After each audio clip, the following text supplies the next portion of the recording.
Hello everyone, welcome to continuation of previous day in my life mini blog. তো দুপুরে lunch করার পর পুরো ঘর অন্ধকার করে আমি গেছিলাম একটা ছোট্ট 30 মিনিটের পাওয়ার ন্যাপ নিতে। তারপরে চলে এলাম মামুনির আর আমার জন্য একটু চা বানাতে। আর এর মধ্যেই আমি নিউমি থেকে অনেকগুলো পিয়ার প্যাকেজ রিসিভ করেছি, তো ওগুলোই এখন আনবক্স করছি।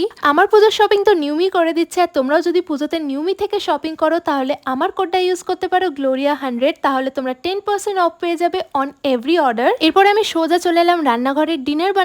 আর আজকে আমি ডিনারে বানাচ্ছি রেড সস পাস্তা। আর তার জন্য আমি ইউজ করছি দিসানোর পেনি পাস্তা। এটা 100% ফ্যাট অ্যান্ড কোলেস্ট্রল ফ্রি আর ভীষণ হেলদি। এটা 100% ধুরুম হুইট আর সেমোলিনা দিয়ে তৈরি। দেখতে দেখতে আমার পাস্তা সিদ্ধ হয়ে গেছে, তো আমি একে একে সমস্ত জিনিস আর মশলা দিয়ে দেবো। And with that we are done. Lastly finishing of with a lot of cheese. তো এরপরে ইনস্টাগ্রাম স্ক্রোল করতে করতে আমি ডিনারটা সেরে নিলাম। তারপর একটু ফ্রেশ হয়ে স্কিন কেয়ারও করে নিলাম, কারণ এখন আমাকে অনেকগুলো ভিডিও এডিট করতে বসতে হবে। তো চলো, see you in the next blog.